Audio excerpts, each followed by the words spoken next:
Hi, this is Lee David Slotoff, the creator of MacGyver, and for the time being, I'm allowing this podcast to continue. But watch your step, guys. How long has this been going on?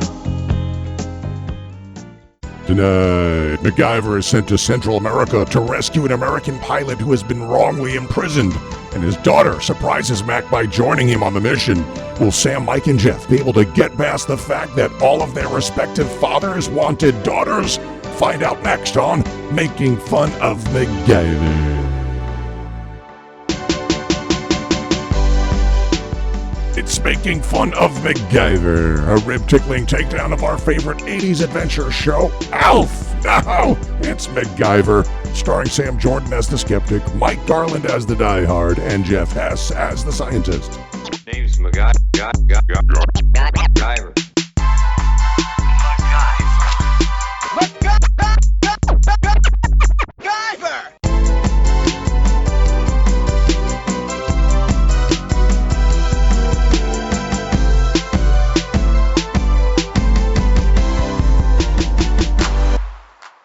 Welcome, everybody, to Making Fun of MacGyver. It's the show where we recap, review, and lovingly ridicule every episode of the original series, MacGyver.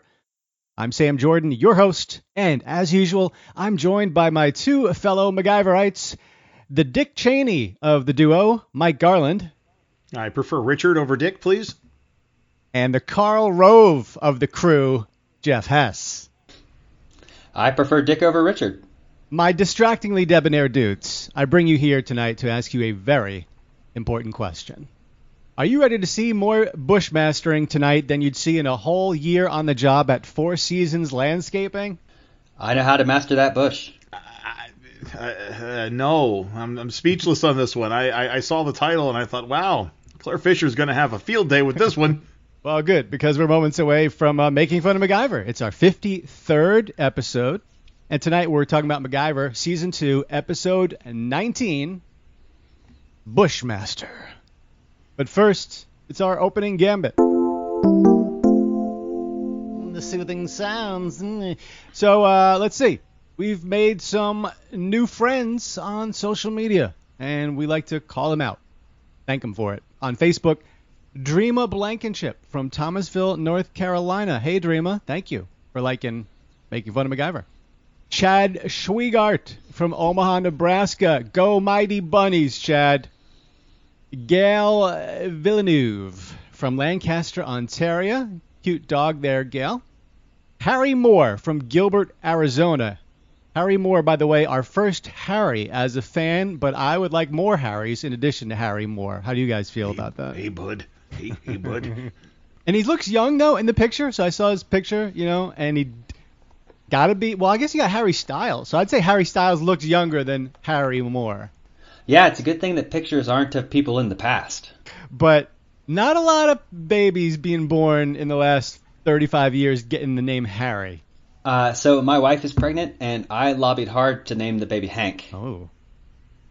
Hank, kind of an old name. But then I realized I can't do anything because my last name is Hess. You can't do anything with two H's in the initials because neo-Nazis use it as a signal to each other. So kind of got to avoid that crap. Let's see. So thanks, Harry, Gail, Chad, Dreama on Facebook. Thank you to Nadine Paulson and Vincent Lee 10 for subscribing to Making Fun of MacGyver on YouTube. Vincent called our MacGyver lyrics video, which we did last year, genius. And come on, Vincent. Genius? I mean, stellar, sure. Spectacular, certainly. But genius? Okay. All right, yes, genius. You've won me over, Vincent. Strong case you made there. On Twitter now, no such luck, because we're kind of stuck on 80 followers. So to incentivize a few of you out there to follow Making Fun of MacGyver on Twitter, I'm going to say if we can get to 100 Twitter followers, Mike will do a completely topless episode. I know we didn't talk about this previously, Mike, but are you okay with that? Not really sure that's an incentive to anyone, but sure. I'm game. I was actually thinking. And I was thinking about the still wrapped in plastic box sets of MacGyver seasons 2, 4, and 6 that I saw at an antique shop today for $10 each. I could go back and buy those and hold those things hostage until we reach 100 followers, and then we could use them as prizes. But topless works. And then if we get to 500 followers, Mike will never take his shirt off again. So that means showering, pools. Now, when you said 3 boxes of MacGyver DVD sets, and then you said I could hold those, and where I thought you were going to go is 1 box nip, 1 box nip, the other box junk. I thought you were going to hold the MacGyver DVD sets over your most prized possessions. Who's holding the 3rd box? I figured that'd be No, you. I mean, step 1, you cut a hole in the box. Open up the MacGyver DVD set and quite a bonus feature. Over under number of DVDs Mike can get on there. How many DVDs deep can I go? Is that what you're saying? And you think I can fit in that little hole? You jerk. Right, so he's already assuming that you can get through that hole no problem on a spindle. Spin it around. Oh my gosh. That's so weird. You said antique shop? An antique shop? You're seeing DVD sets? Come on, people. That's not an antique. Yeah, there's a place near me called the Old Sled Works in a town called Duncannon, Pennsylvania. It's up the Susquehanna River, just north of Harrisburg. Went there for the first time today, and I'm walking around looking at all the little knickknacks and all the cool things that, if you had unlimited dollars, you'd be like, oh, I'd buy that. But I saw the MacGyver sets, and oddly, it was seasons 2, 4, and 6. So we're only celebrating the even years, apparently, up to a point. Because didn't it go 7 seasons, right? So 1, 3, 5, and 7, nowhere to be found. 2, 4, and 6, I can get them for you at the Old Sled Works for $30 total. Maybe Bo Rigby snagged them. Because remember Bo, superfan Bo Rigby, does a Bo Rigby, yes. He says he, in 2008, made his first foray into MacGyver with a DVD set at a yard sale. So, I don't know. Yeah. Yard sales, getting it done on the MacGyver front. Hey, do you like our brand of Mac-centric shenanigans? We hope you do. And if you do, we'd love it if you engaged with us. Facebook, Twitter, YouTube. Follow us, say hi, whatever. We love it. It's a small group. We got 80 people who follow us on Twitter. 40 are probably bots. The other 5, 10 are probably friends and relatives. So you can be among the 30 elite folks who actually, like the show. A rating or a review would be awesome for us. So if you listen on, say, Apple Podcasts, wherever you rate the show, that would be awesome. We got 2 or 3 reviews there. You would stand out. You'd be a superstar. Spotify, we still haven't got to 10 ratings yet on Spotify, because when you get 10 ratings, it'll show the star rating, and we don't have that yet. So that would be great. If you want to leave a message for us, whether you want to talk about an episode you watched or critique the show or compliment us, it's the Making Fun of MacGyver hotline, and it's 904-419-3310. 904-419-3310. We'll play it back on the show, guaranteed. If email is your thing, makingfunofmacgyver@gmail.com. And if you want your voice liner to appear on our show, monthly bonus episodes, or video chat hangout sessions, or your own seat as a co-host for an episode with us, go to patreon.com/makingfunofmacgyver for the details. Speaking of that, cue the dramatic music. Don't have it, but I'll play this instead. Happy, happy, joy, joy! Because we've got a new patron. Yep. It was 3 Musketeers. It is now 4. And this is like 2 in 3 months. So whatever that, but building momentum. Definitely. So we had Mia. We had Bo. Recently got Claire. And now, ladies and gentlemen, please welcome Caesar. Caesar Ortiz is the latest Making Fun MacGyver patron. So Caesar, thank you so much. We've been in contact with him on email. We're going to get his voice liner. We're going to get him whatever else we're getting him. He hasn't gotten back to us yet on what he wants us to say for him at the end of the show, so I've written something for this episode. Bo never did either. So if you're in at that $5 tier, we'll plug whatever you got at the end of the show.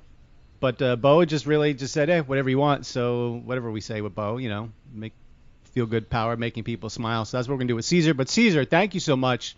We really appreciate it. I don't know where he's at, though. I feel like the West Coast, but my snooping didn't reveal a location for Caesar. But Caesar Ortiz joining, the Mount Rushmore now. What do you got? 4 on Mount Rushmore, right? Yeah, Caesar Ortiz, like very LA sounding name. So I'm gonna go ahead and say Southern California is my guess. Okay. There were 4 Stooges. There can be 4 patrons. That's great. Curly, Larry, Moe, Shemp. In this case, Mia, Bo, Claire, and Caesar. So welcome aboard, Caesar. Hail Caesar. There were also actually 4 musketeers. The book is written from the point of view of the 4th musketeer about the 3 musketeers. All right. Well, thanks, Caesar. But let's do some viewer mail.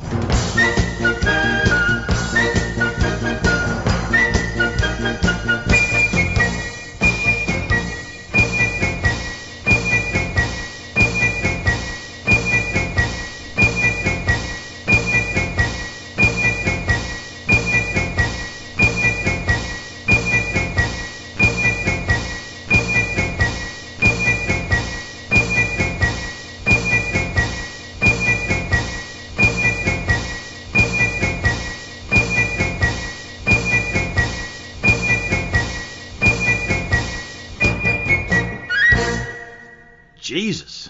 Too short.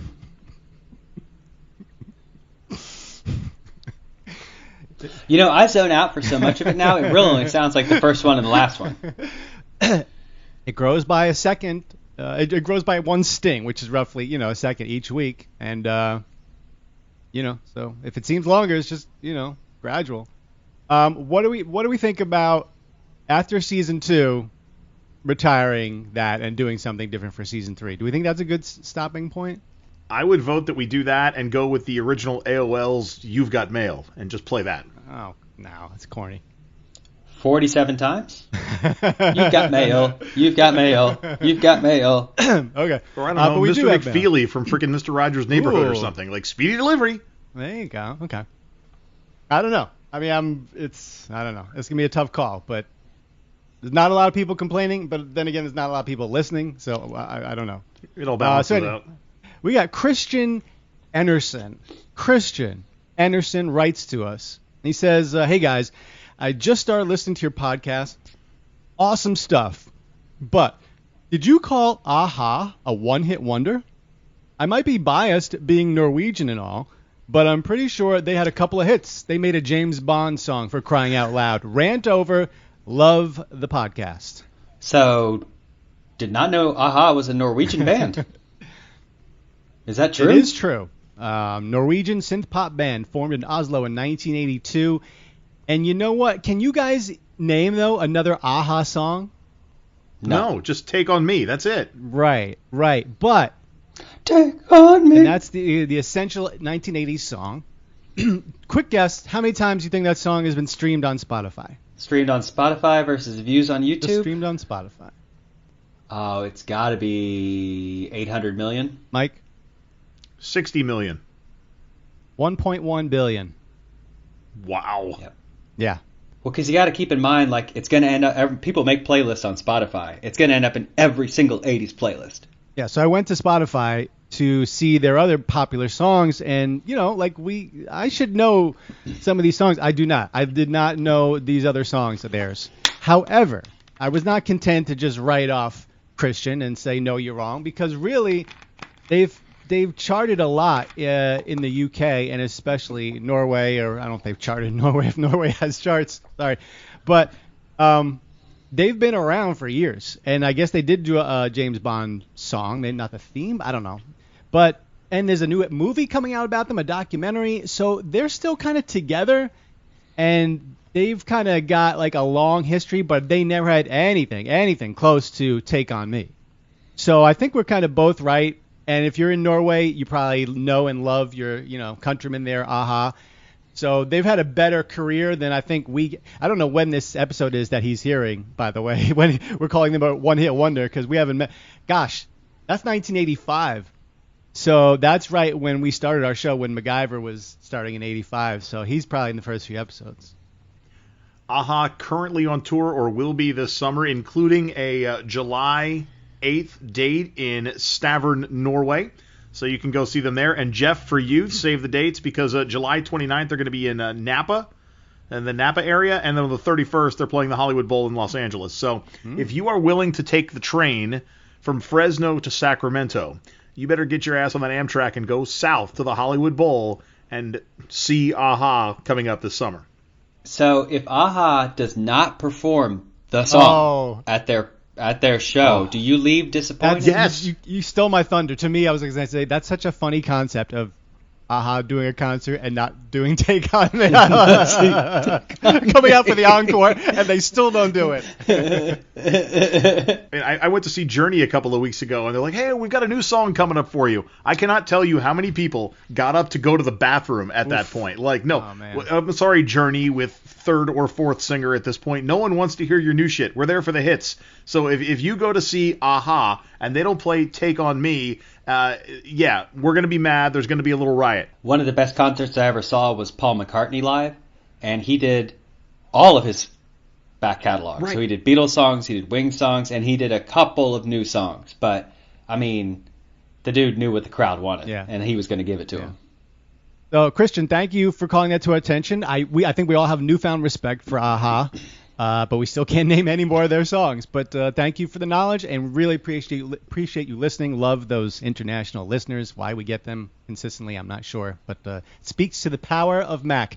Guys, let me take you back now to Monday, March 23rd, 1987. Harp indicates the flashback. The number one film in the country is Lethal Weapon. Buddy cop action film directed and co-produced by Richard Donner, written by Shane Black, co-produced by Joel Silver, starring Mel Gibson and Danny Glover as a pair of mismatched LAPD detectives working together as partners. It made $120 million on a budget of $15 million. It spawned a franchise that included 3 sequels and a television series. I've never seen the whole thing, not much of an interest. Guys, Lethal Weapon, thoughts? Loved it. I also loved it. There's an excellent sequel that's got Jet Li and Chris Rock in it that's really good. But I don't think I've seen the first one. Is that the one with "It's just been revoked" and when he shoots the diplomatic immunity guy, or is that the second one? You don't remember that? I don't remember that. I think is the second one the one where Danny Glover's on the toilet and he's like going to retire and he doesn't want to die on the toilet. I know the first one has Mel Gibson with the dislocated shoulder, and he pops his shoulder back in, and I think that's where he jumps out of the building with the bad guy. I mean, still, those were so stereotypical and the most perfect 80s type movies. The TV show, which was a couple of years ago, didn't they replace one of the lead actors like midway through the series? Was there a Wayans that was in it that got replaced? I mean, you say they're stereotypical, but they are only stereotypical based on what followed them. I mean, Shane Black also wrote Predator. I mean, just like absolutely legendary for creating this genre, sort of in the same way Nora Ephron made the 1990s meet cute romantic comedy. Okay. Formula. I'd never heard of Shane Black. I heard of Richard Donner as a director, Superman 2 and others, and Joel Silver, famous, but I hadn't heard of Shane Black. But yeah, Buddy, when you think Buddy cop action movie, did somebody say Buddy? Buddy? I think Shane Black was 19 or 20 when he wrote that. Wow. He's famously super young, and then became like the Holly. Never mind. He's still young? Shane Black's good. Okay. The number. No, he's going to be in his 50s now. The number one song in the country, though. So you go to the movies. You're probably seeing Lethal Weapon. You turn on your radio, listen to Casey Kasem, and the number one song in the country is going to be "Lean on Me" by Club Nouveau. Now, Club Nouveau, an R&B group formed by record producer Jay King in 1986 in Sacramento, California, following the breakup of the Timex Social Club. They had a hit, Rumors.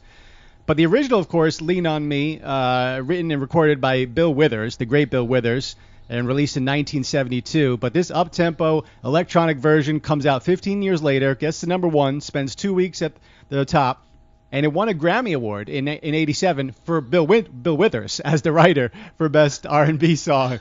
But tonight we get yet another version of the song, and I'm going to say this will be the definitive version of "Lean on Me." So if you have a tape recorder, I would hold it up to your phone right now and start recording, because Jeffrey Hess is going to sing this for you. And what do you think, Mike? This is probably going to be the best version ever of "Lean on Me," right? You mean the version that Jeff sings, or the Club Nouveau version of "Lean on Me"? No, Jeff singing the Club Nouveau version will beat. Oh, I have no doubt that it will again win a Grammy for Bill Withers all of these years later. He keeps winning Grammys for Best Written Song, not for his verse song. But anyone else that sings it, damn it, that was good. If I call Club Nouveau a one-hit wonder, am I going to get angry Norwegians coming after me? Sacramento. Throwing gefilte fish or whatever. What is that gross fermented fish the Norwegians What's eat? a person from Sacramento? Sacramentonian? There you go. That's got to be it. You're the closest one. Okay. But no, yeah. I'll tell you though, when I went up there, no lie, they call it Sacktown. Okay. I wouldn't. Which sounds like something you would make up to insult the place. It's getting sweaty in Sacktown. Then you got Ball, Indiana, right? Yeah. Or is that just Ball State? You got. I don't live too You far have from the Penis, town North of Dakota. Blue Ball, Pennsylvania. Then you got Bushmaster tonight. I mean, anyways, yeah, let's hear your version of "Lean on Me."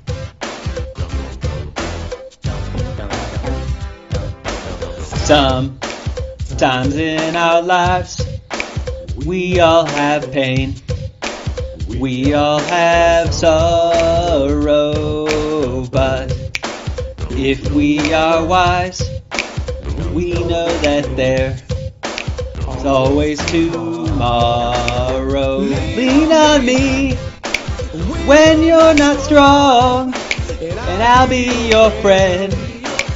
I'll help you carry on, oh, for it won't be long till I'm gonna need somebody to lean on.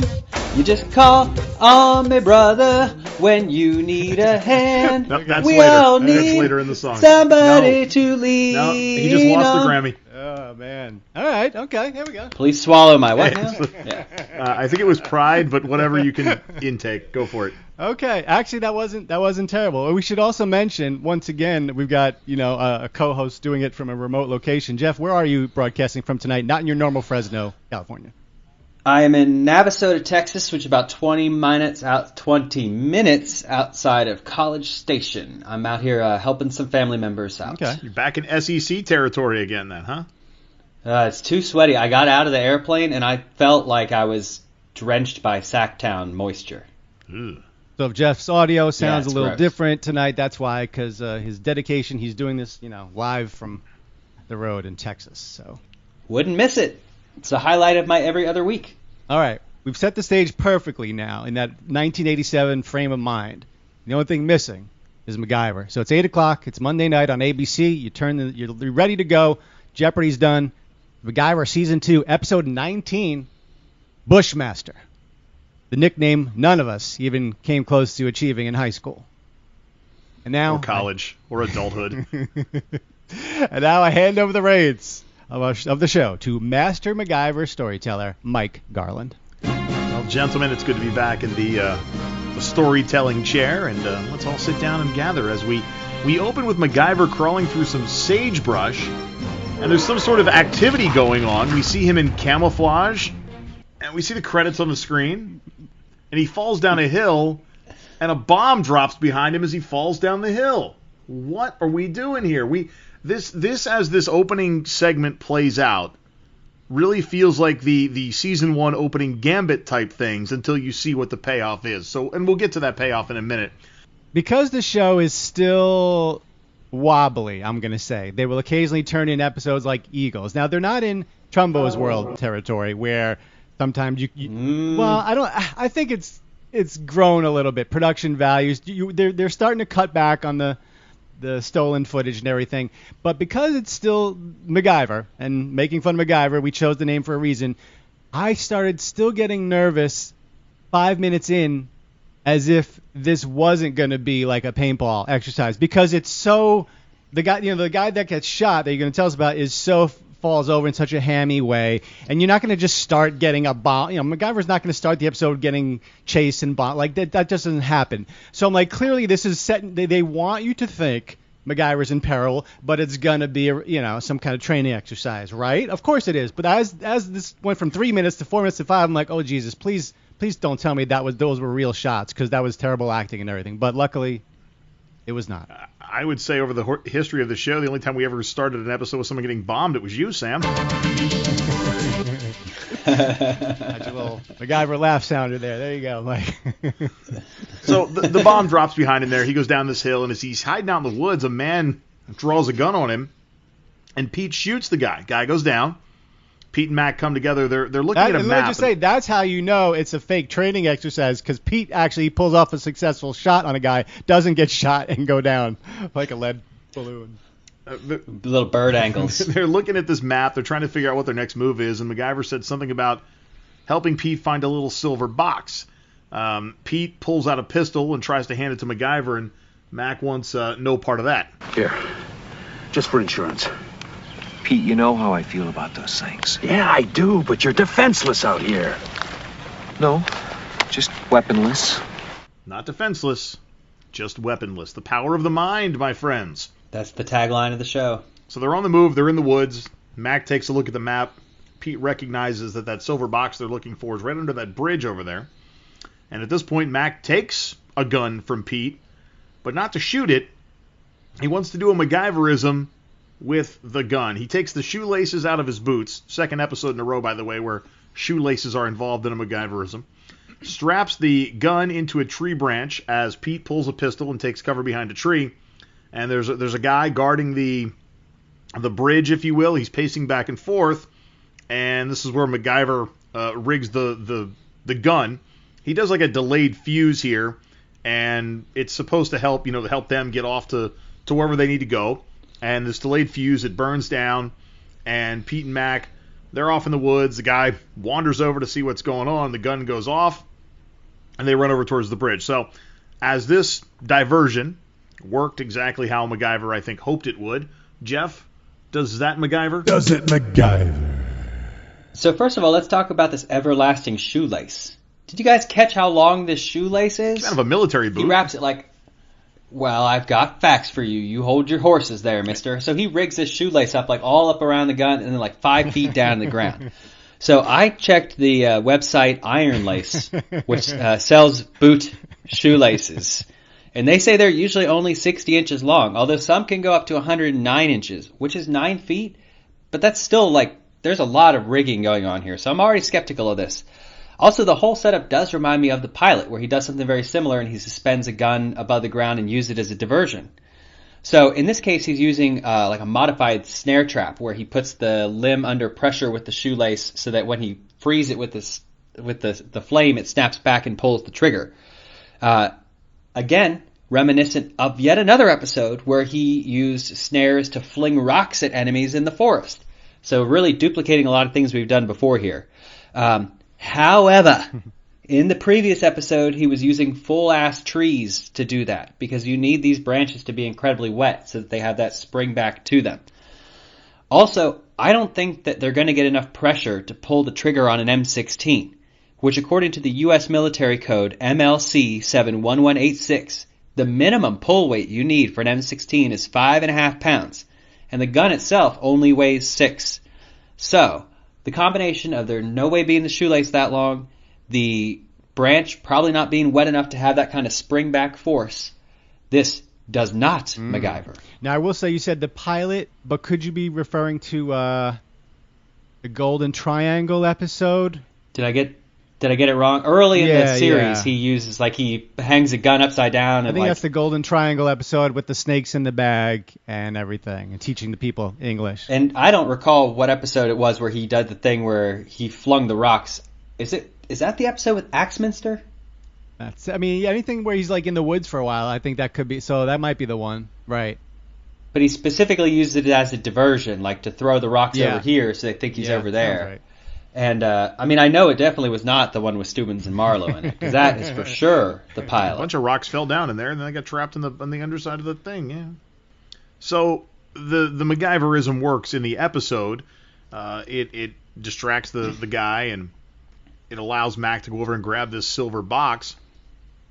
But as he's standing there, we had seen a young lady kind of looking in on what was going on, and we wondered if that might have been another soldier. And what you get now is the young woman pulling a gun out and shoots Pete and MacGyver. Done. Down. Fake dead. She takes the silver box, opens it up, blows a whistle, and that literally blows the whistle on the fact that this was some sort of war games, training exercise type deal as Mac and Pete both sit up. And so she wins. She wins. So you didn't have to wait long for Pete to get shot there, Sam. You're like, miraculously, he doesn't get shot, and like 30 seconds later, Have he's you down. guys ever played paintball? No. Okay. No. 0 for 3. Yeah, we're not the most macho trio of broadcasters here. But I did shoot actual guns when I was a kid in the backfield at my house, but I've never played paintball. Okay. We cut to an airport. 2 vans pull up. Mac, Pete, and this girl whose name is Kelly get out. Pete trots off, and Mac and Kelly shake hands, having seemingly met for the first time during this exercise. Now, this Kelly girl, I'm looking at her in the episode. I'm like, okay, she maybe kind of cute. Definitely very 80s hair. She had a unique look to her, according to me, but I didn't really put 2 and 2 together till I went and looked on IMDb at this particular episode. That young woman, Kelly, is, was it Ellen Estevez? What's her first name? Renee Estevez. Renee Estevez. The young woman's name is Renee Estevez, and if that Estevez name sounds familiar, also sounds like Sheen. She is Martin Sheen's daughter, younger sibling of Emilio Estevez and Charlie Sheen. Yeah. And she was only 19 during this particular episode, the filming window, so she's late 40s now. Wait, Emilio Estevez is Martin Sheen's kid? Yeah. Is that true? Yeah. Yeah. They look exactly alike. Okay, well, first of all, I'm entirely face blind, so nobody looks alike to me. But second of all, his last name is Estevez, and Martin Sheen's last name is Sheen, so I'm calling bullshit on this. Maybe, is it that Sheen changed his last name? I don't know what the story is on that. Do you know Nicolas Cage is actually a Coppola? Yes. As in, like, Francis Ford Coppola, and changed his last name to build his own career, which Well, he did. In Fast Times at Ridgemont High, he was billed as Nicholas Coppola in the credits for the bit part that he had in that movie. So back to the hold on. Renee Estevez, born in 67, so she's going to be 55. Early 50s, 50-something. Just had a birthday. Just turned 55. Happy birthday, Renee. She did some stuff. Please subscribe. I just saw something good. Red Shoe Diaries, 1 episode. Played Private Chavez. Oh my God, the Red Shoe Diaries. I used to watch that through the snow on the TV, on the broadcast, to get just the briefest glimpse of breasts. She was on 44 episodes of The West Wing from 99 to 06 as Nancy. Well, so was her dad. Oh, true. I'm seeing a trend. Hey, wait, look at this. Uncredited as a underage hooker in Lethal Weapon, 1987. How about that for some symmetry for this episode? She was in Lethal Weapon as an underage hooker. Uncredited, though. That's a 1-2 punch you don't want to have there. What? So you're in a movie? Yeah. What's your part? Well, I'm an underage hooker. Oh, yeah? Well, at least you're in a movie. Well, actually, it's not going to be credited. You're not going to see my name anywhere. So I'm just getting my SAG card off that roll. I'm just pretending to be an underage hooker for kind of nothing. Did you meet Mel Gibson? Unfortunately. Yeah, he actually ruined me for the part. She was on a CBS School Break special in 1986, Babies Having Babies, which is sad. That's very 1980s. And it's also kind of biologically impossible. But she was also on the ABC After School special, A Question About Sex, where she played Becky. So I feel for this woman with these parts, right? Like not physical parts, the acting roles. Her parts seem fine, physical in this episode, but I wasn't looking. But yeah, I don't know. So that's Renee Estevez. So she is apparently the daughter of a guy named Joe Henderson, who's apparently the Bushmaster champ. That whole thing they were playing out there in the woods was Bushmaster. Okay. That's so Joe is the Bushmaster champ. Anyways, so Joe, he was in this plane that went down. I feel like they said Panama, but I also don't think they get very specific throughout the movie as to where. And he's in custody, being accused of being a spy. And Mac walks over and meets a gentleman that Pete was talking with, and they walk off with Kelly. And this guy, his name was, I'll just call him Mr. Moore throughout the episode. He brings her up to speed on what's up. We cut over to the Phoenix, and Moore is there with Pete. They're having a conversation, trying to figure out how to get Henderson out. And Moore tells Pete that he needs a crack rescue team, and Pete turns around and points to MacGyver and says, "There is your rescue team." Moore tells Kelly that he's working on getting her dad out. She's super concerned with trying to free her dad. And the underlying theme throughout the episode is that she's trying to prove herself to her dad because she thinks that dad would have been way happier with a son. So she's trying to prove that she can do all the things that a boy could have done. I love that these episodes. I love that MacGyver, the show, is still not letting go of this cheesy thing where you can't just have life or death, international intrigue and drama. You also got to work in the ABC After School special about relationships coming together and a dad, learning to love his daughter. I just love that. By the way, I just got to get this in quick because you said Panama, and it reminded me of the classic palindrome: a man, a plan, a canal, Panama. Backwards and forwards says the same thing. That's a palindrome. So, yeah. But my favorite palindrome of all time is, go hang a salami, I'm a lasagna hog. Go hang a salami, I'm a lasagna hog says the same thing backwards and forwards. So, who wrote that? Garfield the cat? There was also a toy Odie at the Sledworks antique shop today. If you're going to drop a Garfield reference in, I'm going to work Odie in as well. Between Garfield trying to send him to Abu Dhabi all the time and just getting otherwise beat on. I looked at my kids today. I said, Nora, you are Odie, Abby is Garfield. That's pretty much that relationship. They didn't get the joke, but I found it funny. So Moore, again, telling Kelly he's working on a plan, but they need Kelly to go home. No place for you here. You go home. And Moore's meeting with Pete and Mac. They're briefing them on how exactly they want to go about getting Henderson out. We cut to this plane. And Moore is the pilot. He had told Mac, I'll have one of my top guys flying the plane for you. He was the top guy. So he's the pilot, telling Mac that in just a few moments they'll be able to jump. But before Mac gets a chance to jump, out pops Kelly, and she jumps out of the plane on her own. Mac's got this bewildered look on his face, and he jumps out of the plane after her and off to the mission. And that's how Axminster 1 comes to an end. I hate to nitpick, but IMDb, someone writing that they jump out and you see all greenery, lush greenery below them, and they land. And then when they're actually there, it's kind of like a deserty, dusty kind of place. Southern California. Yeah. I hate to, again, get personal. I did the palindrome drop in, and now here I am. But you keep saying Kelly, and it reminds me of my favorite song of all time that involves the word Kelly. And I'd just like to sing just a little bit for you. I believe it goes... Kelly, Kelly, Kelly, Kelly, Kelly, Kelly, Kelly, Kelly, Kelly, Kelly, Kelly, Kelly, Kelly, Kelly, Kelly. That's all. I just wanted to get that out there. I'm not familiar with that song. I guess only the Cheers fans in the audience will get it. Woody Harrelson. Mike, are you familiar with that song? No. Woody on Cheers has a girlfriend named Kelly, and he writes her a song, and he says, I wrote something really deep and meaningful for you. And he sits down at the piano. Kelly, my darling, you are my sunshine. When we're together, I feel fine. Your smile is so lovely, your hair is so clean. You make me feel that the whole world is mine. Kelly, Kelly, Kelly, Kelly, Kelly.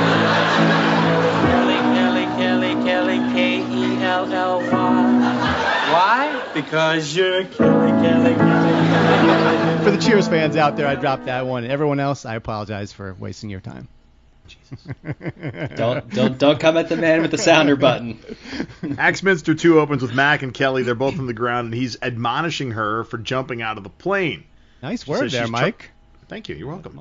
She says she's trying to come up with a plan herself, and Mac says, hey, how about the fact that maybe there already was a plan in place, and you being here messes it up? He's pissed at her, and she kind of disagrees, though. I overheard you guys talking. You don't even have a gun. I've got tear gas, combat knife, 9mm automatic, and 10 clips. Kelly, this isn't a game. People down here don't come back to life when you blow a whistle. I know that. Just want my dad back. No. She's awful. She's not great. Also, don't think they make automatic 9mm pistols. They make semi-automatic 9mm pistols. It's Hollywood. Anything's possible. I suppose you could make it automatic, but, I mean, it'd be a bad pistol. Don't give the crazy bad guys any more ideas on ways to modify their guns. Oh, believe me, they don't need any of my help. So a little more back and forth, and MacGyver acquiesces and realizes that he doesn't really have a choice here, that they're going to work together, and they set off to accomplish this mission, except Kelly goes the wrong way. So he's like, yeah, no, you're going the wrong way, this way. They head off in the right direction. Now they encounter a bus, which they flag down and hop on for a ride. We cut to a village, and the next interior shot shows some military men sitting in a room. Another man comes in, and there's words exchanged with Salazar. So Salazar is like the lead military guy in this community, just like we've seen in every other episode of this type. And we learn that the man who came in has been assigned to represent Kelly's dad. And it doesn't take long before we know that the legal representation is about as shady as we're told it would be, and we learn that there's documents being planted, and the guards bring Kelly's dad, Henderson, in, and he immediately dismisses his legal help as pointless. Please have a seat, Mr. Henderson. I would like you to meet the public defender who's been assigned to represent you. Let's not play any games. No one's going to defend me. I know I'm innocent. You know I'm innocent. So get on with whatever it is you're fishing for. Now, that guy, Henderson, looks familiar to me, Sam. Was he on... I mean, he's got that kind of like that character actor type face. Was he in the Munsters, like the newer version of it? Let's get into this here. So Joe Henderson played by John Schuck. Schuck. Schuck. John Schuck. Here's the IMDb, and I don't know if the actors themselves write this. I thought they could if they wanted, but if he did, he's awfully humble, because this is his IMDb. It says, of English and German heritage, lumbering, oval-faced John Schuck was born Conrad John Schuck in Boston, Massachusetts on February 4, 1940. Oh gosh, he's 82. Now, the son of an English professor who taught at, among others, Princeton, blah, blah, blah. But yeah, definitely, as soon as I see them, I'm like, oh yeah, that guy, that character actor. Tons of things throughout the 70s, 80s, 90s. Let me throw a few at you if I can. Love American Style. How about that? The Mary Tyler Moore Show, Mission Impossible, Macmillan and Wife. We got Fantasy Island. We got The New Odd Couple. For 2 years, St. Elsewhere. We got Star Trek IV, The Voyage Home movie, Murder, She Wrote, Matlock, L.A. Law.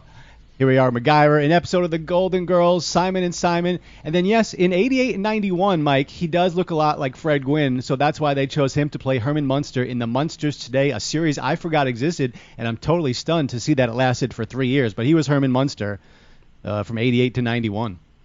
Can I tell you, with regards to that Munsters TV show, because, of course, there is a Mike Garland connection. In the summer of 1989, I went to California. I didn't grow up with my mom, and I'm estranged from her, for lack of a better description, but I went with my grandparents to California in the summer of 1989. One of the things we did was go to a TV taping of this particular Munster show. And the guest star on the show as well was one Leslie Easterbrook of Police Academy fame. So I that's why this guy looked familiar to me. I was like, I swear I saw him on a Munsters or something. You were 40, 50 feet away from him, probably. Nice. No, he was 40, 50 feet away from me. So Henderson and the general have a conversation. Basically, he either confesses to something he didn't do and get maybe 20 years in prison, or he maintains his innocence and sentenced to death. He has 24 hours to decide.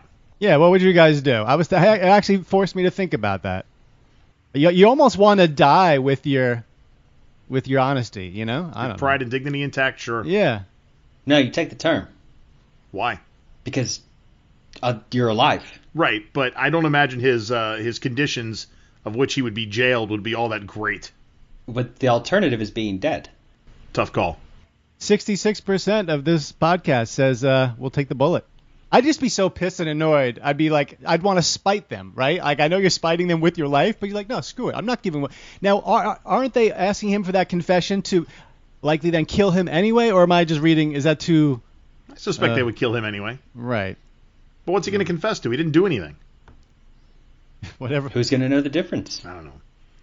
Well, the Partridge Family bus that MacGyver and Kelly are on roll into town. And come on, get happy, joy. MacGyver realizes that there's a checkpoint before entering this village, and he mentions that the bus is going to be searched, and sometimes people who don't have the right paperwork get shot. So he gets out his passport, but because she was a stowaway, Kelly doesn't have one, and he gets her to sneak out of the back of the bus and hide until everything is situated. She's hiding, except then one of the military men He gets on the bus. He's got this cool like California trucker hat going on. So I dig his hat. That's why my screen name today is California Love. I liked his hat. There's one thing you don't see anymore. People wearing hats with just the name of states on them. Like, okay, he's got a shirt. Jeff is holding up to the camera now a shirt that says California. Notice I chose to say hats. People don't wear hats that say states on them. I do want to point out that in my notes I have the hat is the best part. Love the hat. Thank you. 66% of this podcast agree with the hat. Yeah, you can collect your brains in that hat after they shoot them out. Hey, don't give anything away. So he makes everybody get off the bus and show their paperwork, and the guy notices MacGyver at the end of the line. He's definitely sticking out like a sore thumb in his leather coat. And American, he says. Americano, whatever. He says they engage in some conversation as we see other army guys holding a weapon and interrogating what looks like a villager or a farmer, and this whole thing plays out right now like this. Americano. Sí, buenos días. I like American. Nice hat. Let me see your passport. What is your business here in San Perez? Tourist. We have no tourism to speak of in San Perez. So there was a villager off to the side, and he kept cutting away. He was being interrogated, and he gets shot and killed. He's dead. And, of course, Kelly screams and blows her cover, and MacGyver runs over to protect her and says, hey, it's all just a big misunderstanding, and that is how Axminster 2 comes to an end. Not a lot to make fun of in this episode, which kind of disappoints me. And then when I don't even love the episode, then it's a double disappointment because, But I think if I got to choose one thing, it's her very dumb, silly, loud gasp. I'm going to give myself away because I'm watching. Wait, the guy gets shot? They shoot the villager? Okay. Oh, yeah, dead. It's traumatic. It's sad, but it's not. You're not going to be hiding behind things and go, oh, you got shot. Whoa. Like you're just going to cower in fear. And, so that was really dumb that they made her give away her position. I thought that was like the dumbest. Especially since they spend a lot of the episodes setting her up as like the female Mac. Exactly. You know how we've got these dark Mac, and then like she's going to do that side. She beat him at the Bushmaster game earlier in the episode, and now she turns into this softie who keeps screwing up. It doesn't make any sense. Mm-hmm. All right, Mr. 3. A lot has happened. Jeff has sang "Lean on Me," and the phone is ringing, and I believe it's the Grammys Recording Association telling us that Bill Withers has won another Grammy for Jeff's version. So we're going to sort that call out, but in the meantime, let's go back and listen to a commercial from 1987. It's so easy to own Tercel. It's so easy. New Toyota Tercel EZ, still priced in the 50s. Contemporary style and power for just $58.28. Who could ask for anything more? Toyota. Jeff has got his hands over his face, getting a new Toyota Tercel for $58.50. 58. He said priced in the 50s. I thought a Tercel for $50,000. No, he meant $5,000. Still, also Toyota Tercel. What a piece of shit. I guess they did get rid of the Tercel. It was lower than the Corolla. They got like 45 miles to the gallon. They were ridiculous. But man, a new car for $5,800. I mean, almost. You can't get a used car for that. But again, if it were a Tercel, I wouldn't pay $5,800 for it. My second car ever was a Toyota Corolla, silver. I don't know what year, maybe like 85, 86. I don't know what year. What was your guys? You guys ever own a Toyota? I have one now. Yeah, drove a 92 Camry for a long time. What do you have now, Mike? I have a 2017 Toyota Corolla. It is my third Toyota. I had a Corolla when I lived in Jacksonville, and then I ended up with a Camry. And then as the family expanded, the Camry went away and a minivan came into my world. And then as the family shrunk, the minivan went away and a Corolla came back into my world. So if I say, okay, they just said Toyota, who could ask for anything more? So that sounds familiar to me. And they've had a lot of taglines over the years, but if I said Toyota, what is the one tagline you guys would choose for that? What a feeling. Okay, I don't think Toyotathon. It's not really a tagline, but you're right. They still have the Toyotathon, I guess. These days, maybe they don't have a tagline, now that I think about it.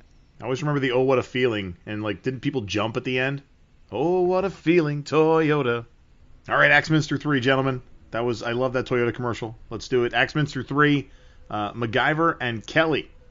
They're being walked to a tent by the guard who captured them, and Mac tries to explain that the reason she was hiding was because she had lost her passport and that she was scared. And Meanwhile, another one of the men brings her bag in, which is filled with all kinds of weapons, including the tear gas and the flares and the ammunition and a gun and all the things a tourist needs, for sure. So, yeah, no, that's not going to work. Kelly tries to explain herself, and she's apprehensive, but a guard comes in behind her and does that thing that they usually do where they push someone in the back with a gun to intimidate them, and MacGyver tries to intervene, and he gets hit with the butt of a gun for his efforts. Guns are bad, Mac. They'll hit you when you're not nice to them.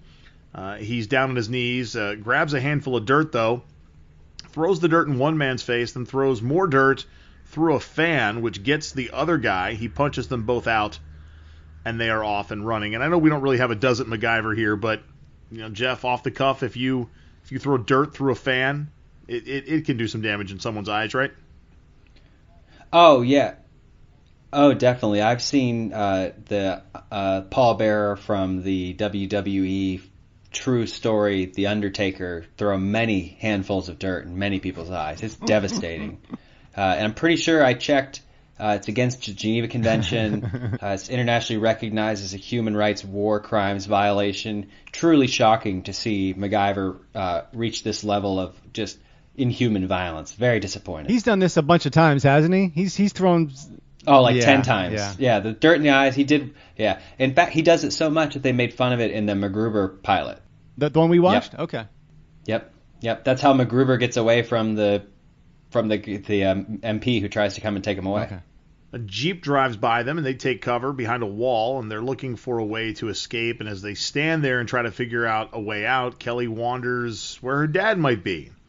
Mac identifies a spot where he likely is and explains to Kelly that they have to hide out until they can meet up with the contact after dark at around 2100 hours. And we go back to Salazar's office, and he and that lawyer fellow are speaking with the sergeant who let Mac get away. So the lawyer explains that maybe if MacGyver and Kelly are captured, they should be put on trial as well, which would further the case against Henderson as the spy. And Salazar ultimately chastises his sergeant buddy to take off that California hat. I think he's sort of tired of the Americans running amok through his town, so he doesn't want to see any symbolism of American pride on his henchman's head. Nighttime now. Mac and Kelly, they're on the move. She's wondering where that contact is, and he says that we're a little bit early. And a door opens. We see another soldier with a gun. It looks like the lawyer, but he hollers out his name. It is the lawyer, and the lawyer, by the way, was the guy that was meeting with Salazar, so he was kind of like a double agent there. They have some sort of pre-existing relationship. Kelly asks how her dad's doing, and he mentions that he's injured his leg, but he should be able to get out and be fine. And he mentions that all the roads are blocked since Salazar knows they're there, so there's no way they're getting out. And then he explains that it's going to be a little more difficult since Mac isn't there alone. It was my understanding you were coming alone. Mine too. Getting one of you inside the compound will be risky enough. I'm afraid you can't come. Who are you to say I can't rescue my own father? Kelly, shh. Yeah, she's a little upset. Mac is annoyed. And they do kind of get her to sit still, stay back for a little while anyway. Mac needs a minute to talk things out, and they're having a heart-to-heart. And this is where she kind of admits that she's desperate to save him to prove that she can be as good as any son that he never had. This is where her background of being in 2 after-school specials, one on CBS and one on ABC, really comes into play. They probably didn't even have this in the script, and she just instinctively started going into this after-school special kind of monologue, and they said, you know what, this is really good. She's good at this. Let's leave it in. But let me just say, if you like mustaches, this is one of the best MacGyver episodes yet we've seen for pure mustaches. At least 2 characters, if up 4 or 5, with solid, straight mustaches, not 5 o'clock shadow, just a big, bushy brown mustache. Maybe that's the Bushmaster title there, not the War Games in the Jungle. Yeah, there you go. Mustache Madness. She agrees to stay behind, and Mac and the lawyer guy leave the hideout. And as they walk out, Kelly sees him draw a gun on Mac, and she's like, "Oh no, he's in trouble." But no, it's kind of like it's that keeping up appearances thing, so that anybody that might see MacGyver, and we know him as the lawyer, the mole. Everybody can think it's on the up and up, and they put MacGyver into the same area with Henderson, and now they're there together, and there's a rat in Henderson's little room there as well. He's eating food, and Mac meets the rat. Mac meets Henderson, and they get to talking. Not to be confused with if there's a mole, because there's a mole on the inside of this organization too, but then there's also a rat. Also, moles are sometimes called rats. You know, Right. like when there were informants into the Right. Italian mafia, they would call them So, rats. Mike, please be very careful, because the listeners cannot see these clips we're playing. So please be careful in your description of the mole, who is, what's his name? What's the character's name? Lieutenant Para is the mole, and the rat is the rat. You don't know that the rat is not also a mole. Ooh. The rat could be working for the Americans because he's there helping Bill Henderson. Well, but we learned... Wait, Bill Henderson? That's Bill Henderson. Yeah. Bill Henderson.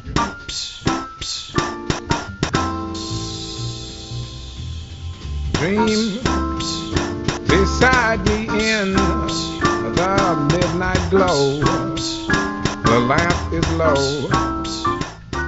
Well, you know, it would be very easy, I would imagine, for that rat to play the part of a mole. You know, that's not a big transformation. Probably just a half hour in the makeup chair. They're in the same genus. And let me see, is the rat credited, or did he go the route of Renee Underage Estevez? Underage hooker. Is the rat Martin Sheen's son? No, that's Charlie.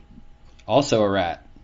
So Mac and Henderson, they're talking, and they introduce each other and whatnot, and explains that it was Moore who sent Mac to get Henderson, and that he's waiting for his inside contact, Para, to get things rolling. And he drops the news that Kelly has tagged along. And we cut to her, and she, of course, is doing a horrible job staying put. She's like my youngest daughter. She can't sit still no matter what you bribe her with. Para, he's explaining to Salazar that he was supposed to help with the escape, but turned them over anyway. So he's kind of ratting himself out as the mole, but not. Like, it was a little weird, but this is why I'm turning this guy in. I was going to help him, but now I'm not. And here, anyways. So wait, now Para is ratting himself out as the mole, or the rat is ratting himself out as the mole? Yes. He claims that he never saw Kelly during this entire process, though I suspect the fact that he mentions that he did not see her would lead me to believe that he's still on board with this rescue. Because at the moment we're thinking like, oh, nuts, he just turned on MacGyver, but because he says he didn't see Kelly, I'm like, oh, okay, maybe he's still on Team MacGyver. Salazar says he wants more security because he doesn't want this rescue attempt to happen at all. Para now goes to the cell with Mac and Henderson, and he motions for them to be quiet as he approaches, and he's explaining how he sees this plan going, but when the guards are starting their rounds, that's when they'll drop in some explosives, and explosives might be too loud according to MacGyver, so no explosives. And then he says, well, do you have a kitchen in the camp? And he goes into explaining how he needs to get this compressor out of the fridge, and he's going to use some Freon in the refrigerator, and blah blah blah blah blah, and that's going to help him break this lock quietly. But we got a problem because the soldiers are boarding up the windows to eliminate one escape path, and Henderson kind of raises a question about how exactly that Freon might get in there now. Now, how are we going to get that Freon gas in here?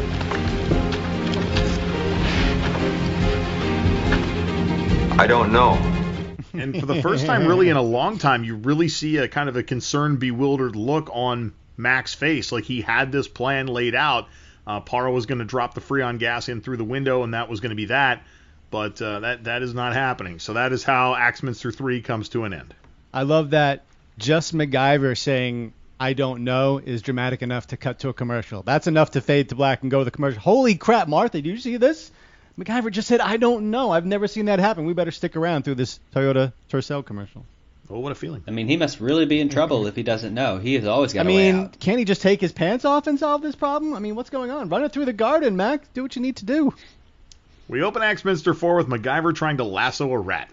No, I mean, just that sentence in and of itself. I mean, we literally opened up Act 4 of Mac trying to catch this, like, stunt rat that was being sent in through this tube by its rat trainer on the other side. Henderson is skeptical. The rat is sure as hell skeptical about what's going on. The rat finally, by the way, captured. Meanwhile, soldiers, they're on patrol outside while Para is trying to make his way back towards the containment cell, and he sees that the windows have been boarded shut. So he kind of at least hollers for them to get their attention. And he initially wonders if Mac could knock out one of the boards, but he also thinks that's going to be a little too loud, just like that plastique would have been too loud. So he tells Para, go around back. And Mac, by the way, he did capture the rat. And he sends the rat out to the mole. And I don't want to confuse things too much because I know we're on the edge here with our listeners, but I just looked it up. 1987, Chinese, it was the year of the rabbit. So just keep that into consideration as we're talking about all these animals here. You got a rat, a mole, and now it's the year of the rabbit as all this is playing out. And I don't really want to confuse things any further, but a mole is also a scientific form of weights and measures that I was going to use later in one of my Does It MacGyvers when I was talking about the weight of the rat who's not the mole but who is a mole in this situation. So we're really, really over the board. Please hang in there, listeners. I know it's we're doing our best to get through this for you. Actually, one more thing, though. Can you guys take a look at this mole? Is there something wrong? Yes. Ooh, that looks, yeah. Have you been out in the sun? It's a little rat-shaped, isn't it? Be a dermatologist about that. I would.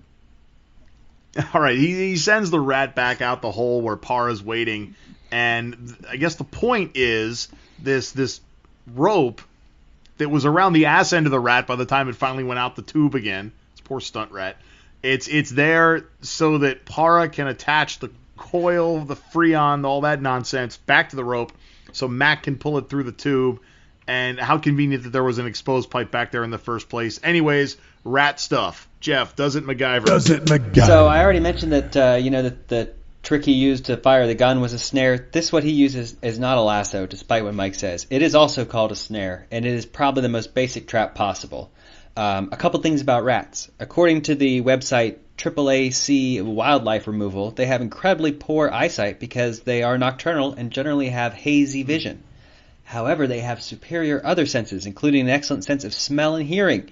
According to the pest company Orkin, they can not only smell things, but they can smell chemicals that denote emotion. They have a second organ called a vomeronasal organ, and that's how they can smell your fear. Nuh-uh. They also have excellent hearing, which is... What's that? Is that right? Rats can smell fear? They can smell pheromones that are put off by humans, rats, and other animals. So, like, they can smell indications in, like, if rats have been rubbing on things, rats have been peeing on things, they're looking for female rats. So I just think it's funny that they can smell emotion. They also have excellent hearing, which is way better than human range. So typically a rat in this situation is not just going to walk through that pipe. It's going to know that you're on the other side of it, even if it can't see you. It's going to hear you. It's going to smell you. It's going to smell your pheromones. But in this case, this rat is feeling pretty good because he's friends with Bill Henderson. I don't remember what the guy's real name is. John Henderson. So the rat's feeling really good. He's in a safe place, you know? So the rat's going right on through there, and you can definitely catch a rat with a snare. This does MacGyver. All right, now I know we're really running the risk of confusing and possibly offending the listeners, but I'm on Orkin.com here. And among the pets that they remove mice, rats, but also fleas, ticks, silverfish, cockroaches, bees, and ants. Nothing about rabbits. And moles. Oh, there we go. Now, could Orkin get rid of that thing on your arm, Jeff? Have you tried them for that? I don't think so, but I went to a Mexican restaurant and they had mole for dessert, so... I think that's a dessert food, isn't it? No, it's just the chocolatey sauce, but it's usually savory stuff that gets it. But maybe that's how you got. Maybe that's just a spot of. Do me a favor, just scrape on that. It might not be a mole, it might be a mole on your arm. Just scrape on that for a second.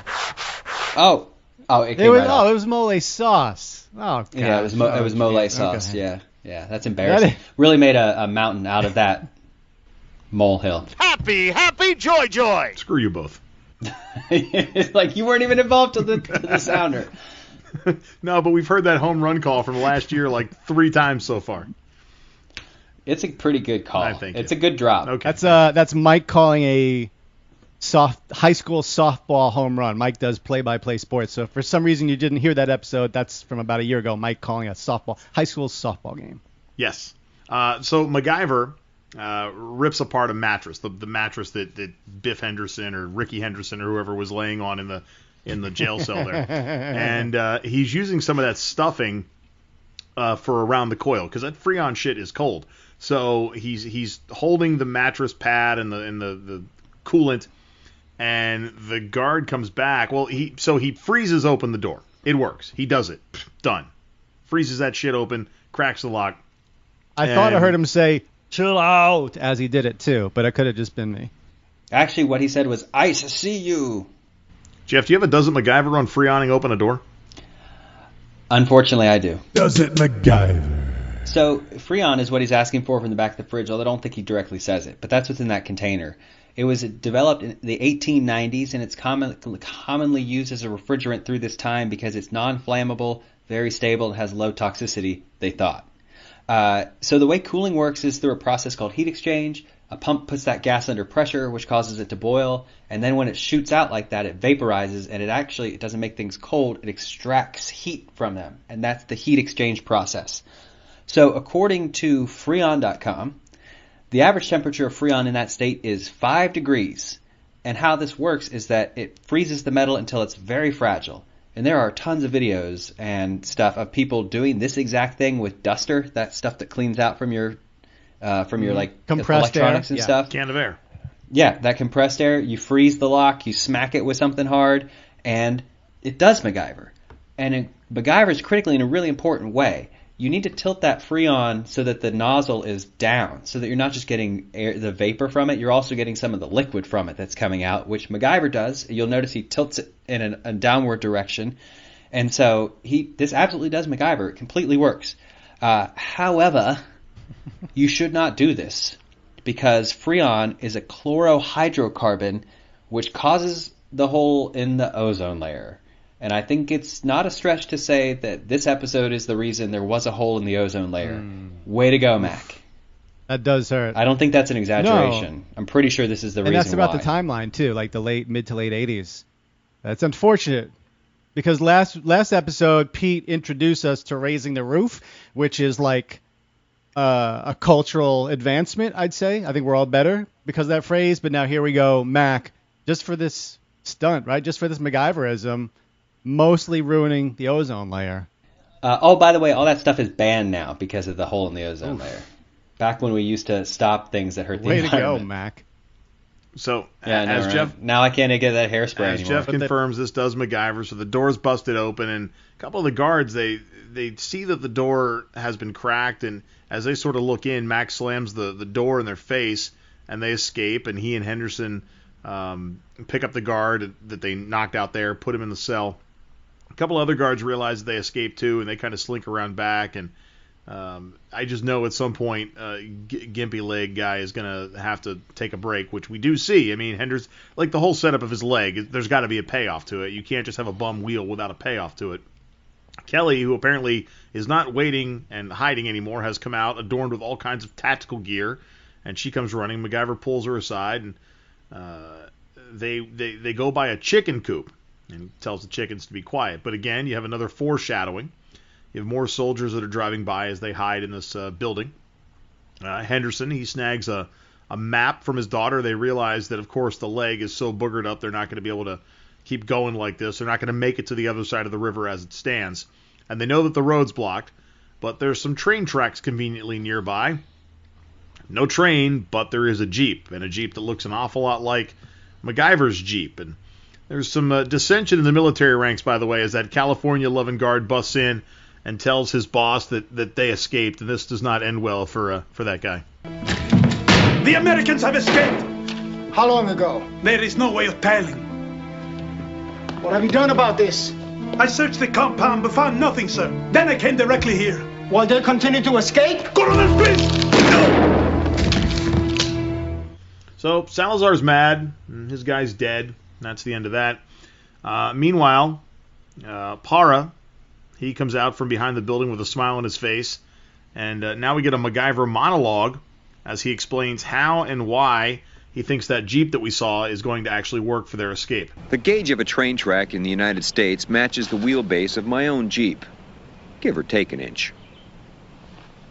This Jeep looked the same as mine, and the tracks outside were a close match. None of that mattered, of course, if I couldn't get the engine running. And he hotwires the Jeep. I think, in fact, the hotwire sequence we see here may be part of the opening credits at some point. But he he gets it running, and as he does so, he then realizes that there's a bunch of holes in the radiator. And of course, if there's no water in the radiator and the engine runs, the engine will overheat and the engine will seize up, and that in part is the value of having coolant and fluid in your radiator. But he says that it's all bitched up with bullet holes and whatnot. And he's trying to figure out a way to plug the holes in the radiator, and he thinks about the chicken coop. I knew there was going to be a payoff with those things anyway. He comes back with a couple of eggs. I think we all know where this is going. Kelly and her dad, they're talking. She flat out asks if he was sorry that he had a daughter instead of a son. They're having this deep after-school special kind of conversation for uncredited underage hookers. And she said, all these years I only ever did that Bushmaster thing because I thought that's what you wanted. And, they kind of reconcile, good relationship, whatnot. Back at the Jeep, and I was right, Mac's cracking eggs. And he's putting them down into the radiator, and magically the holes have been sealed up. Jeff, can you seal up bullet hole riddled radiators with chicken eggs? Does it, MacGyver? According to the old car repair website, itstillruns.com, you can absolutely do this 100%. And Mac, part of what I love about the Does It MacGyvers in this episode is he makes these critical decisions that make it work versus not work, like tilting the Freon container. You could only use the yolks. You don't want to use the egg. What's the main part called? The white. The white is the snot. The yolk is the yellow. Okay, you want to use the whites. You only want to use egg whites, and you see him do that. But it happens just like he says. The water boils. It cooks the eggs that are in there, and then they fill up the hole. Obviously, this is like a last ditch situation. This is not a long-term fix. If your Toyota Tercel for $1,585 or whatever breaks down. You don't want to fill the radiator with eggs, but this 100% MacGyvers. It does MacGyver, absolutely. And it's running on egg whites, so it's healthier. Yeah. Very cool. Lowering cholesterol. Yeah. Well, Kelly and her dad, they both realize they've been trying to prove something that neither one of them needed to do. So like I said, they reconcile. They're good. Mac has the Jeep running.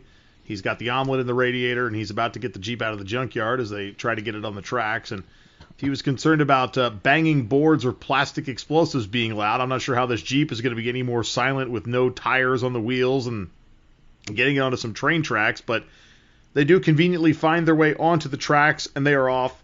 And it looks kind of fun, but Jeff, does this MacGyver? Does it MacGyver? So when Jeeps were made, they actually made something called a Jeep train, where the wheels of Jeeps would be changed to run on railway wagon wheels. And according to the safety website SafeRack, railroad tracks in the United States and much of North and South America are 4 feet 8 inches wide. And just as a brief aside, there is a common myth that this was the width of Roman chariot wheels. This is not true. That is not why they're that wide. They just kind of fell into that pattern. And I was able to find a rundown of the axle widths of all Jeep models ever made. And for the main Jeep made from 1946 to 1986, it was 4 feet 5 inches, exactly enough to allow for the wheel things that are what goes inside the tires. What are those things called? Wheels. Whatever those are called. Wheel wells? Wheels. Rims? Rims, wheels, same shit. Whatever. They spinners. But yes, so the tracks are 4 feet 8, the axles are 4 feet 5, the wheels are going to fit right on top of that. This also MacGyvers. And that's so cool. Like I grew up with a train track near my house, and the Norfolk Southern trains would always come through. And as I got older, I realized that the circus train would come through.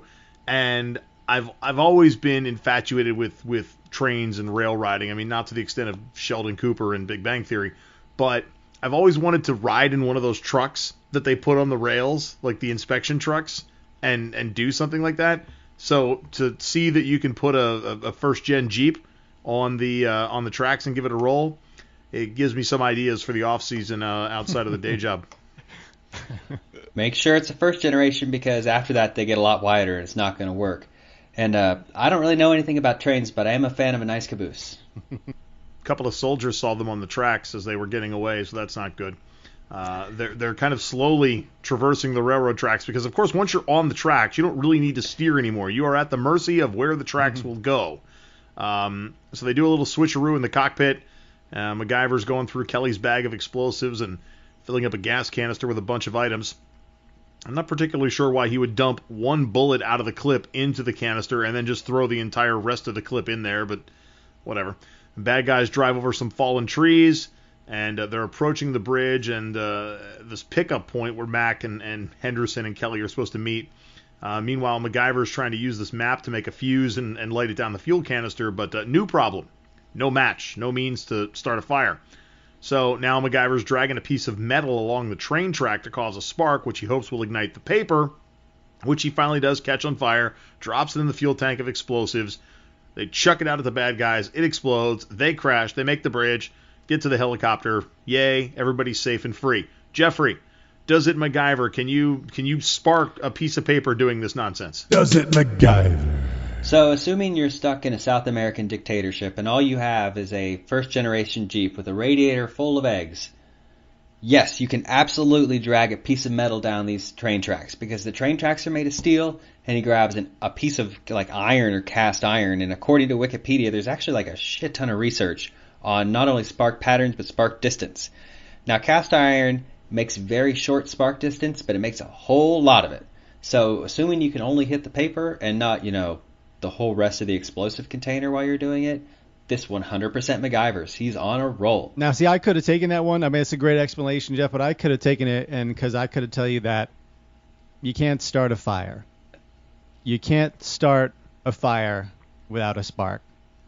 Yeah, I mean, the boss said it best. By the way, that's the end of Axminster 4 with that very successful MacGyverism. We head off to... And have we set a record here, Jeff, for MacGyverisms in an episode, or is it in the ballpark? What do we got? I'll have to double check, and sometimes I pad these out with fake ones. No need this time. But this is not. No, this is 6 honest-to-goodness, real setups. I've been very frustrated by this season because we've been getting 1 or 2, which means I have to research really random stuff, like rat facts, but I just like rats. So, this is great. 6 really strong MacGyvers. The eggs and I'll save my little speech for that for later, but the very good MacGyvers. We're talking about doing this movies inspired by a MacGyver thing this summer. Maybe we're going to watch The Warriors, right? What about we watch Ben or Willard? Which is... anything with Crispin Glover in it is always a little sideways. Inspired by this episode because of the... I love that. Axminster 5. End this. God, why is this episode still going? Oh, my God. Pete and Mac and that Mr. Moore fella, they're back at the hangar, and Pete says that Salazar has fled the country and that they're going to have a new leader in San Perez. And Henderson and Kelly, they roll up and get out of the car, and she's got this pretty white dress on with pearls. And this is not the Kelly that Mac and Moore and Pete are familiar with, and they wonder if she's going to play Bushmaster in the next Bushmaster games, if she's going to do it. And Henderson says, hey, it's up to her, and we kind of close out. Well, now, wait a minute. Hold on. Look at this beautiful young lady. Actually, my dad bought it for me. Does this mean you're not going to play Bushmaster with us again next year? Well... It's entirely up to Kelly. Oh, yeah? Including which team she plays for? Yes.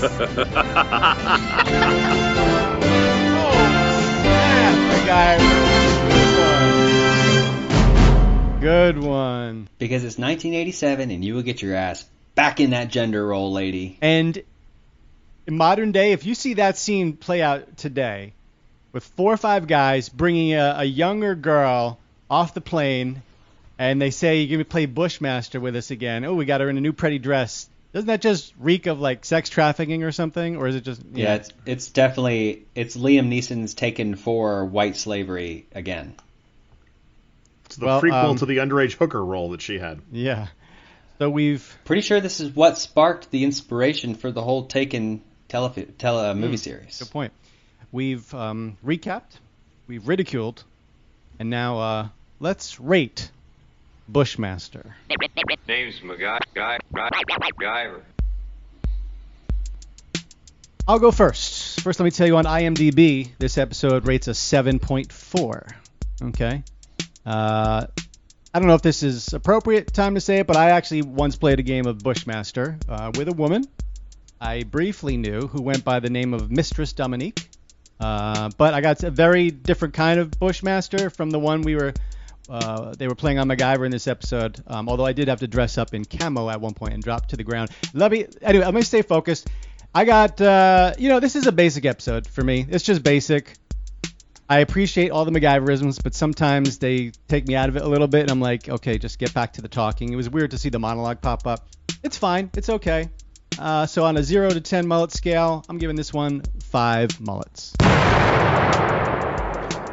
I completely agree. There's nothing wrong with it. It's just kind of boring, uninspired, no chemistry between Mac and the girl. The MacGyverisms are great, but I don't even remember what the plot of this is. We just recapped it like 5 seconds ago. I know Bill Henderson was in it, and he's really a good singer. I know Pete got shot because Pete always gets shot, but that's about it. I wouldn't recommend it, but it's not like if you saw it, you're gonna throw up in your mouth. It's a 4 mullet affair. I'll give it a 6, but for a lot of all the same reasons you guys do. It wasn't a horrible episode, but it's an interesting placeholder with what we just came out of with the debut of Murdoch in episode 18. And while we know, our listeners and viewers may not know quite yet, but the writers certainly knew, episode 20 is a clip episode. It's a total clip and recap episode, so this was a placeholder in between, the debut of Murdoch and another blow-off episode. So I don't know what episode 21 is going to look like, but maybe it could have been stronger going into the clip episode and coming out of Murdoch. But whatever, I give it a 6. I'm cool with that. All right, so let's see. I go 5, Jeff goes 4, Mike goes 6. I think we're in luck this time. We don't have to do any hard math, and that averages out to... a 4. This one's rated 5 out of 10 mullets. It is a 5. It is a 5. And yeah. By the way, so that brings our lifetime average for... How many episodes have we done now? We've done, 19 in season 2, and we've done the 41 episodes. This is 41 Mac TV shows? We've done 41 episodes of MacGyver, and between the three of us, 0 to 10 average, combined average ranking is a 5.2. But our roles are starting to become a little bit more defined because we've been very close, but we're slightly starting to separate now. My lifetime average MacGyver rating per episode is 4.8. Nothing great. Jeff is 5.1. Mike is 5.6. So here we go, Mike again being the highest one. He was last episode as well. He was the previous episode as well. And in the previous episode, he tied with you. So Mike has, it looks like, oh, there he was again. 5 episodes in a row where Mike has either rated the highest or tied with someone for the highest rating. So Mike's in a groove here with MacGyver. So, Mike, your last 5 ratings, 7, 8, 7, 9, 6. This is your lowest in a while, but you're enjoying what you're seeing over this little run. Yeah, I think the show's kind of finding its groove, and there are some of these episodes that I legitimately feel like I'm watching for the first time, or if not, I'm definitely watching them for the first time since the first time back in 1987 when I was 9 years old. It feels like the first time, is what you're saying. Like the very first time. It feels like the very first time. Well, you even know that song. Good for you. Yeah.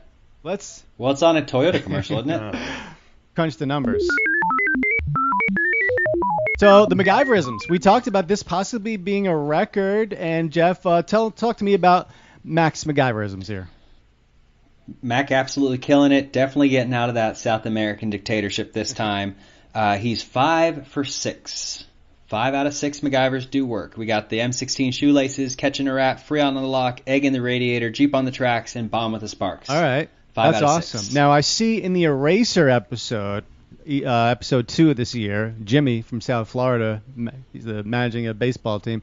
I see we have 4 for 7, but I wonder if you added some nonsense in there to get 7 MacGyverisms out of that. Yes, okay.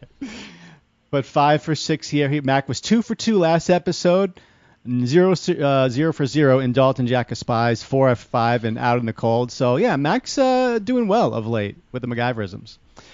Guys, how many times did someone utter the word MacGyver this episode? The lifetime average per episode is 14.9. I'm going to go with 7. All right, Jeff? 12. Jeff grabs one. It was 11. 11 times. There you go. Let's cut it off there. I win. how about the most make-funable moment? Not a whole lot here. I will offer up Renee Estevez, her... Just all of her? Yeah, just all of it. In a new pretty dress. Bushmaster Renee Estevez. Yeah. Oh, God. I will offer her squealing out once she sees a guy get shot to give up her position as the most make-funable moment, but, whatever. What do you guys think? The rat. The stunt rat. That's the guy's really cool California hat. Well, it's been a good episode. It's been fun, but clock says we got to go, and Jeff has to get that mole checked. Oh, no, that's right. It was just the sauce. Never mind. So I guess we got free time. Let's keep talking. No, just kidding. Any final words, guys? I enjoyed the episode, not only watching it, but discussing it with you gentlemen. And we have Claire Fisher joining us for the next go-around. So if you're a big Claire Fisher fan, like Claire Fisher's family is, you'll want to make sure you stay tuned for that. And otherwise, I know we are taping this just going into Easter weekend. So by the time you hear it, the Easter Bunny will have come and gone. So I'll just take an opportunity to say I hope you had a fun Easter weekend and that you didn't gorge yourself too much on the jelly beans and the chocolates. Thank you for reminding me, Mike. This was our Easter episode of Making Fun of MacGyver. I almost forgot. There were eggs involved. There were eggs. And then we found out it was the year of the rabbit in 1987. So obviously this is the Easter episode of MacGyver. All comes together. Jeff, anything you're going to be able to get out of that room in Texas now that you got that mole taken care of? I sure hope so. I don't fit in down here. I got to get out of here. I appreciate you working remotely, even more remotely, but yet closer to us. Yeah, emotionally closer for sure. All right, guys. Thank you for your fine efforts here today, and thank you out there, listener, so much for listening. We're being serious with that. And a gracious hat tip to our Patreon patrons. Now 4 people, crazy. We love it. Mia in Australia, still the queen, who wants to remind us all about the importance of being an organ donor and checking in on your friends and family from time to time just to make sure they're okay, which we got to do with Mia because we haven't heard from her in a while. Also, thank you to Bo in South Florida, who reminds us that making people smile has a real-world impact, and Bo likes to carry duct tape in his car when he hits raccoons. Thank you to Claire in New Jersey. Hey, why can MacGyver, defuse bombs with paper clips, but he can't keep a girlfriend alive longer than 2 episodes? Go to deadfictionalgirlfriendsreport.com for the answers to that and more. And we'll be talking with Claire as a guest co-host next episode. And thank you to our newest patron, Caesar. Caesar, in wherever he lives, we don't know. But he reminds us about the power of MacGyver because he told us, and I forgot to mention this, that it cuts through language barriers because he used to watch MacGyver with his mom, with his grandmother in Spanish. So that's really cool. He would watch MacGyver with the Spanish and the English subtitle or the Spanish, I don't know, whatever. The power of Mac right there, cutting through cultural barriers. And thank you, Caesar. We appreciate you having you on board. They were always looking for new friends, so say hi to us on social media.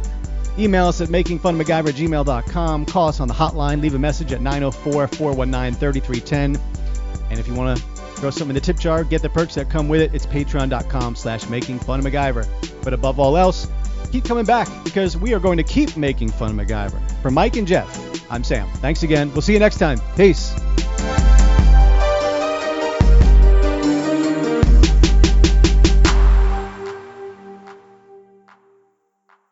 Who are you to say I can't rescue my own father? Gosh.